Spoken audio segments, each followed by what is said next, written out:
Mga kababayan, ngayong araw po ng Martes, March 10 na po, 2026. Patuloy ho nating minomonitor ang low pressure area na lumalapit sa ating Philippine Area of Responsibility.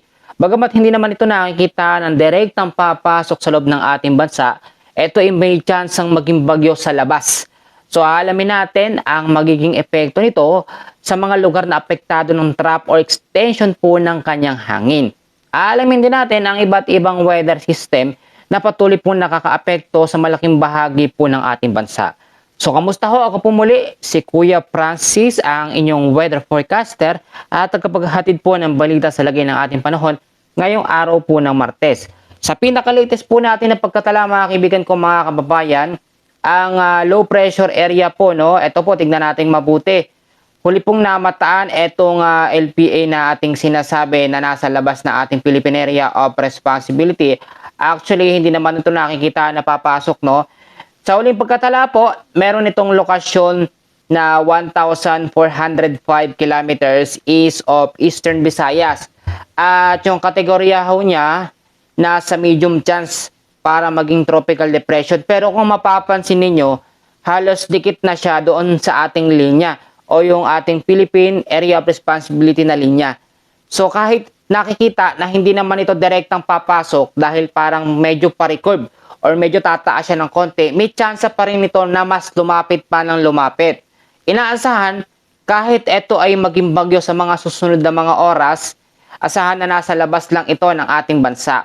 Pero po yung extension ng hangin niya o yung tinatawag natin na buntot ng LPA o trap or extension po ay nakakaapekto ngayon sa ilang bahagi po ng Visayas at ng Mindanao. So ngayon aalamin muna natin yung mga lugar na apektado doon po sa tinatawag natin na forecast weather condition. Pero ipapasilip ko po muna sa inyo yung live na mapa natin dahil dito makikita natin yung condition sa lagay ng ating panahon. Kasama na rin po ang iba't ibang weather system na nakakaapekto sa Luzon, Visayas at Mindanao. So kung makikita nyo po sa ating pinakamapa, ito po yung pinakamapa natin. At wala naman aktibong bagyo pa ha. Ito na yung LPA na ating minomonitor. Actually, meron pang isang LPA na nakita dito. Pero ayan hindi naman banta, no? Ito kasi yung nakikita natin na halos malapit na sa ating Philippine Area of Responsibility. Sumasabay din siya dito sa high pressure ng hangin pababa. Pero kung titignan nyo po, no, naglabas ang pag-asa ng tropical cyclone threat potential, hindi naman nakikita ang direktang papasok, no? Kung sakaling lumapit yan, halos dikit dito sa linya ng ating Philippine Area of Responsibility. Pero walang direktang pagtama sa Mindanao, silangang Mindanao, at dito po sa may silangan po ng Visayas. Pero maging alerto pa rin tayo.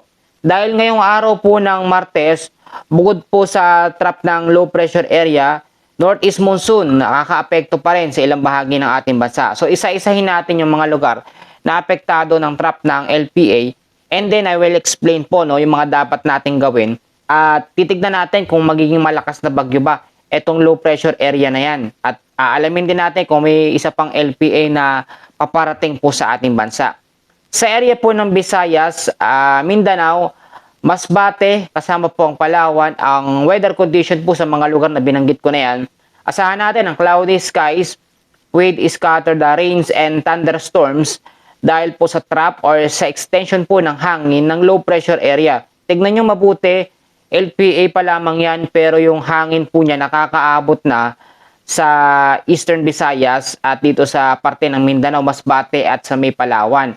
How much more kapag ka naging tropical depression ito? Sa pagkatala po ng pag-asa at chinek din natin yung ating tropical cyclone threat potential, hindi naman siya nakikitaan na talagang papasok o wala siyang landfall scenario malapit po sa ating bansa.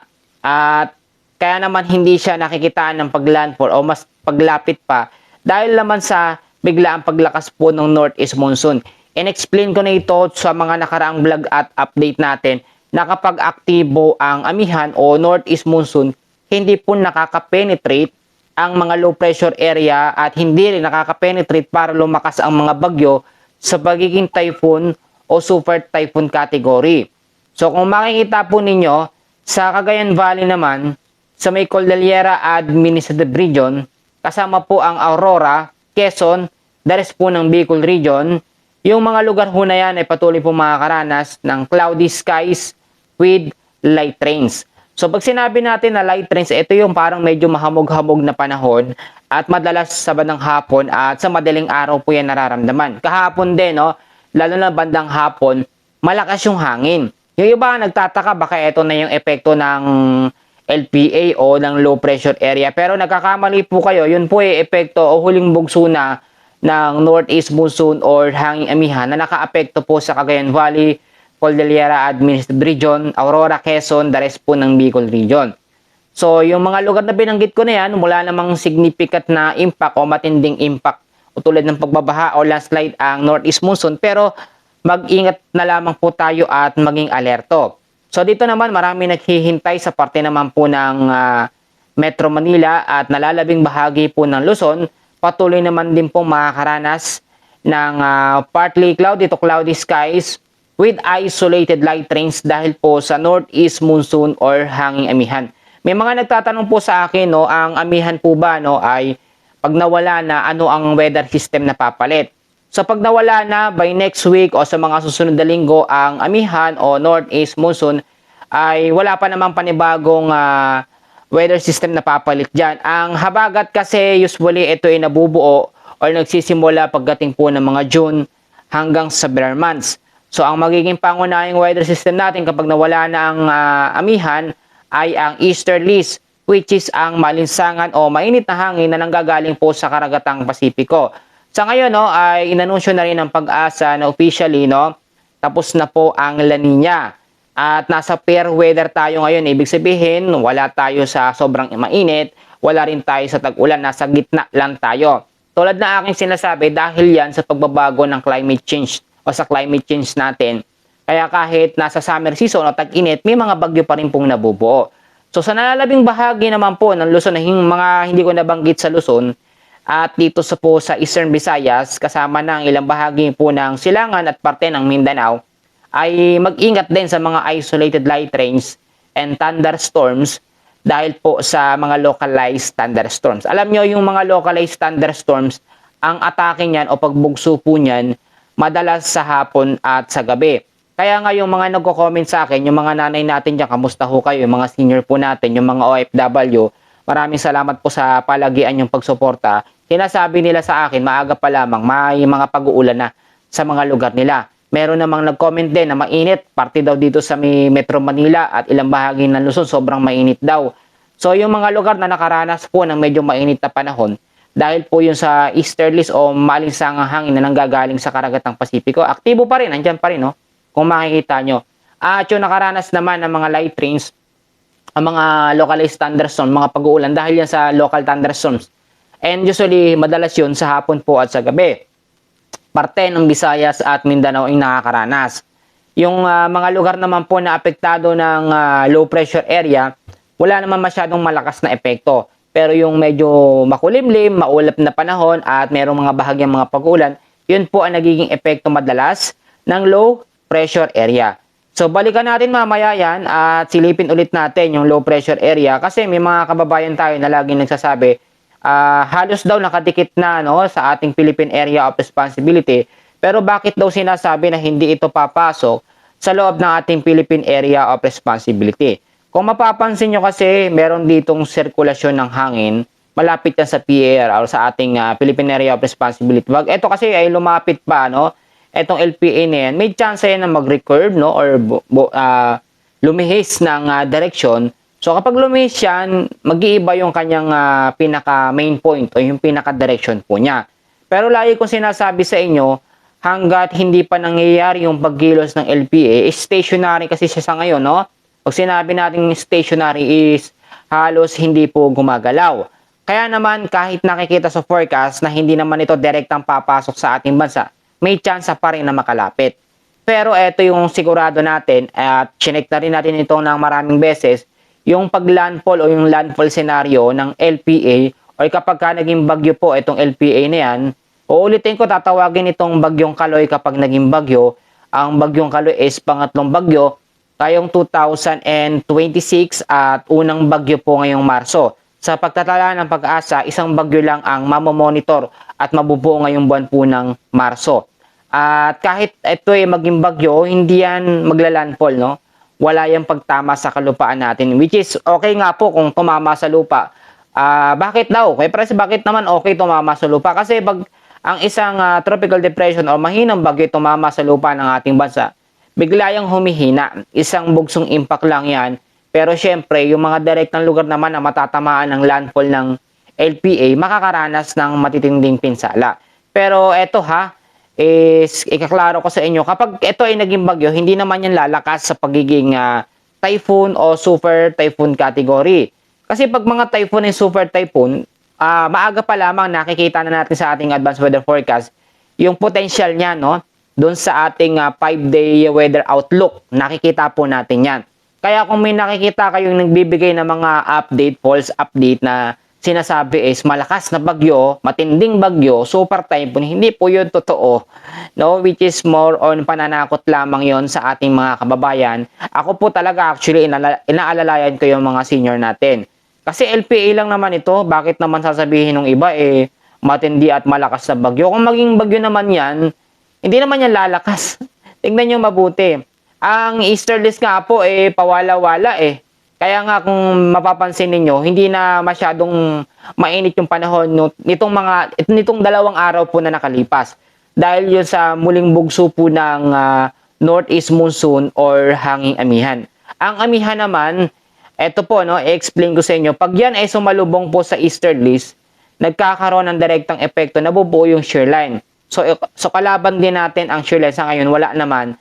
Pero dahil din sa salubungan ng malamig at mainit na hangin, may mga nabubuong mga cloud cluster. At ito yung dahilan kung bakit nabuo etong low pressure area na ito. Sa ngayon, tignan natin kung may panibagong LPA ba na nabubuo. Tignan natin sa may bandang kanluran. Wala tayong nakikita dyan. Sa taas, wala din po. Sa baba, pero sa bandang silangan, meron tayong isang kumpol ng kaulapan dito na nakikita. Actually, medyo malayo ito. Wala naman ito direktang epekto. So, hindi pa ito threat o banta, no? Para maging bagyo. So, ang main focus natin at babantayan natin itong LPA na nasa labas ng ating bansa na nakikitaan din na lalapit, no? Hindi man direktang tatama sa kalupaan, pero ito may chance na lumapit po sa ating bansa. So, dito tayo sa mga lagi kong pinapaalala sa inyo araw-araw. Ngayon po, ang weather system natin, uulitin ko, northeast monsoon, trap ng low pressure area, at mga localized thunderstorms. Ugaliin nyo po mag-antabay sa ating weather update. Si Kuya Francis nyo ako yun. Madaling araw tayo nag-update. Baka naman po pwede nyo i-share sa mga kakilala nyo yung update natin. Malaking bagay kasi yun para tumaas ang view sa engagement natin. At the same time, napapanood nila yung update. Malaking bagay kasi yung bawat share nyo po, nakakatulong po yun sa ating mga kababayan. Kahit yung pag-like nyo din, nakakadagdag po yan sa atin. Yung pangalawa ko pong paalala sa inyong mga kaibigan ko mga kababayan, maglinis tayo ng kapaligiran, yung mga low-lying areas dito sa Metro Manila. Kung napapansin nyo, itong pula na may asul, mga localized thunderstorm yan. So may mga parte sa Metro Manila, ilang bahagi ng Luzon, nakakaranas ng mga mahihinang mga pag-uulan. So yung mga low-lying areas, mga bahaing lugar, lagi pong mag-ingat sa banta ng biglaang bugso ng pag-ulan. Kasi pag umulan, tapos maraming basura, yung iba nagtataka bakit to biglang bumaba dahil kasi sa basura yon. Kaya nga, yung nagsabi sa akin noong nakaraan na, Kuya Francis, bakit lagi mong kinukonek yung basura sa pagbaha? May connection kasi yun. Hindi naman sa baliwala ang basura, no? Pero kung malinis ang kapaligiran natin, yung flow ng tubig, kahit malakas yan, hindi po yan pagmumulan ng pagbabaha. Yung pangatlong paalala ko po, na lagi kong sinasabi, kailangan po i-safety natin ng ating mga importanteng gamit. So, saan-saan ba yung mga lugar na mas malakas ang epekto po ng trap ng low pressure area? Sa mga lugar naman na direktang apektado ng trap ng low pressure area, uulitin ko dyan sa may Eastern Visayas, Mindanao, Masbate at Palawan. So kung meron kayong mga kagamitan na importante talaga, huwag nyong baliwalain yung sasabihin ko. Kasi kapag yan i-safety nyo sa isang bag na madaling bitbitin, on the go agad, no, kapag merong malakas na mga pag-uulan. Ganito nga minsan yung nakakatakot, no? Paano nakakatakot? Yung tipong merong low pressure area, merong mga localized thunderstorms, merong northeast monsoon, pero napakahina ng mga pag-uulan. Minsan meron niyang bigla ang bugso ng pag-uulan na hindi po natin ine-expect at ayaw po nating mangyari. So yung mga paalala ko, alam ko, yung iba nakikinig, Yung iba naman lumalabas lang sa kabilang tenga, pinapakinggan. Pero hopefully, wag niyo pong baliwalain. Kahit yung mga senior natin, yung mga lolo at lola natin dyan, nakikinig po sa akin. Kasi may sense naman din kasi para din po sa atin ito. Yung isang paalala ko, kaya ho ba natin mag-imbak ng pagkain na tatagal na pang ilang araw? So, hindi ko naman sinasabi, hindi ko naman kayo tinatakot na dapat mag-imbak tayo ng pagkain. Hindi po ito connected sa gera ha. Ito po ay dahil sa mga aasahang pag-uulan sa mga susunod po na mga araw dahil po sa trap ng LPA at yung mga huling bugso po ng northeast monsoon or hanging amihan. Yung isang paalala ko pa na lagi ko pong sinasabi dahil ngayon is nasa construction naman tayo ha. Yung iba nagpapaayos, nagpapaganda, nagpapatibay ng bahay. So kung meron naman tayong mga extra budget, pwede tayong sumabay. Pwede natin paayos yung ating mga kabahayan para ho kapag dumating yung tag-ulan, yung mga bubong natin, hindi yan tutulo-tulo. Yung mga pader, yung mga dingding, medyo may tibay. Ito yung pinakahuling paalala ko na lagi ko sinasabi and never po natin makakalimutan. Kaya kailangan po natin mag-pray at manalangin sa Panginoon na walang mga malalakas na bagyo na darating po sa mga susunod na mga linggo. Etong LPA na yan, kung sakaling maging bagyo man yan ay sapat na magpaulan sa mga lugar na natutuyot parte ng Mindanao, yung mga gulayan, palayan dyan sa Eastern Visayas at mawawala din naman yan. Hindi naman ito banta sa typhoon o super typhoon pero kailangan pa rin natin ng guidance ng Panginoon sa bawat isa. At eto, sharean ko lang kayo ng Bible verse sa John 3:16, no? Gayon na lamang ang pag-ibig ng Diyos sa sanglibutan, kaya ibinigay niya ang kanyang bugtong na anak na si Jesus upang ang sino mang sumampalataya sa kanya ay hindi mapahamak bagkus magkakaroon ng buhay na walang hanggan. So alam naman natin sa kabila ng mga bagyo, mga sakuna, lindol, gera, kailangan natin magkaroon ng assurance, no? So tayo bilang tao ay sobrang makasalanan at hindi po nakaabot sa kaluwalhatian ng Diyos. Pero dahil sa pag-ibig ng Diyos, sa kabila ng tayo ay makasalanan talaga, ibinigay niya ang kanyang bugtong na anak na si Jesus upang ang sino man sumampalataya sa kanya ay hindi mapahamak bagkus magkakaroon po ng buhay na walang hanggan. So without Jesus Christ, no, wala tayong ibang way o wala tayong ibang daan para tayo ay maligtas. So si Jesus ang daan at ang katotohanan, no? Wala na pong iba. So yun po yung ating update sa ngayon. Summarize ko muna bago natin tapusin. Pangunahing weather system natin, northeast monsoon, trap ng LPA, localized thunderstorms. Ang LPA naman, hindi nakikita ang lalakas at maglalandfall direkta sa Eastern Visayas at Mindanao, pero banta pa rin sa posibleng magiging pangatlong bagyong tatawaging bagyong Kaloy ngayon pong 2026. Sa ngayon, yan po muna ang pinaka-latest na update natin sa lagay ng ating panahon. Maraming salamat at God bless po sa inyong lahat.